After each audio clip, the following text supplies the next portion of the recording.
সুপ্রিয় দর্শক, আসসালামু আলাইকুম।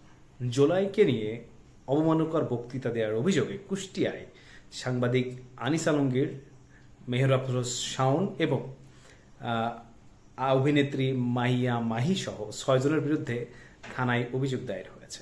কুষ্টিয়ার এই অভিযোগটি আজকে দায়ের হয়েছে, গণমাধ্যমে খবর এসেছে। সুপ্রিয় দর্শক, এই অভিনেত্রী এই 3 জন ছাড়াও আরও 3 জন, মোট 6 জনের নামে অভিযোগ দায়ের করা হয়েছে।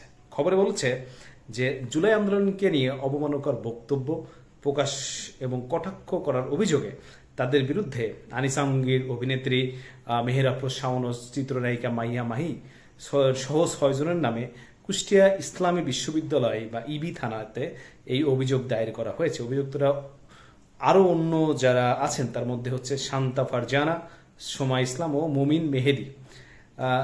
আজকে রবিবার 5 জুলাই ইসলাম বিশ্ববিদ্যালয় থানায় অভিযোগটি দাখিল করেন জাতীয় নাগরিক পার্টি এনসিপির কেন্দ্রীয় সদস্য এস এম সুইট এই অভিযোগটি দায়ের করেছেন। অভিযোগে বলা হয়েছে, জুলাই আন্দোলনে 1400 নিহত এবং 30,000-এর সংখ্যা উল্লেখ করেছেন।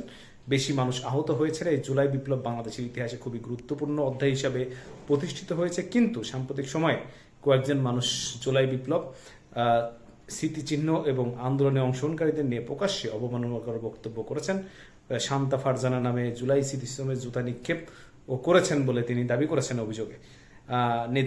অভিনেত্রী শাওন সামাজিক যোগাযোগ মাধ্যমে ফেসবুকে বিপ্লব নিয়ে কটাক্ষ করেছেন বলে অভিযোগে উঠে এসেছে।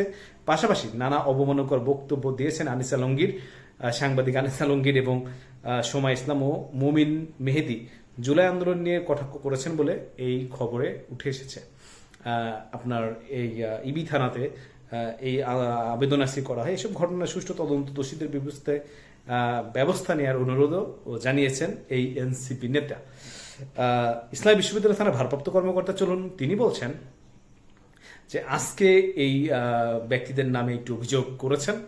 এনসিপির কেন্দ্রীয় সদস্য এস এম সুইট থানায় একটি লিখিত অভিযোগ দিয়েছেন 6 জনের বিরুদ্ধে। এই ব্যাপারে তদন্ত করা হবে, তার আগে কোনো মন্তব্য করতে রাজি নন তিনি। এখানে আসলে আপনারা জানেন যে মেহের আফরোজ শাওনের একটি ফেসবুক স্ট্যাটাস নিয়ে তোলপাড় শুরু হয়েছে এবং বেশ অশালীন কথাবার্তায় চলছিল জুলাই কেন্দ্রিক বা জুলাইয়ের সংখ্যা কেন্দ্রিক। যদিও এখানে 1400 নিহতর কথা বলা হয়েছে, সেখানে আপনারা জানেন যে সরকার গেজেট করেছে 847 বা 66 জনের আহতের সংখ্যাটিও নিয়ে নানা ধরনের কথা রয়েছে, সেটিও এখানে উল্লেখ করেছেন। যাই হোক, যেহেতু অভিযোগ হয়েছে, থানা তদন্ত করে দেখবেন যে আসলে দোষী কারা বা দোষী সাব্যস্ত হয়েছে কিনা। ইতিমধ্যেই এই নিউজটি আলোড়ন সৃষ্টি করেছে। সবাই ভালো থাকবেন, সুস্থ থাকবেন, সুন্দর থাকবেন।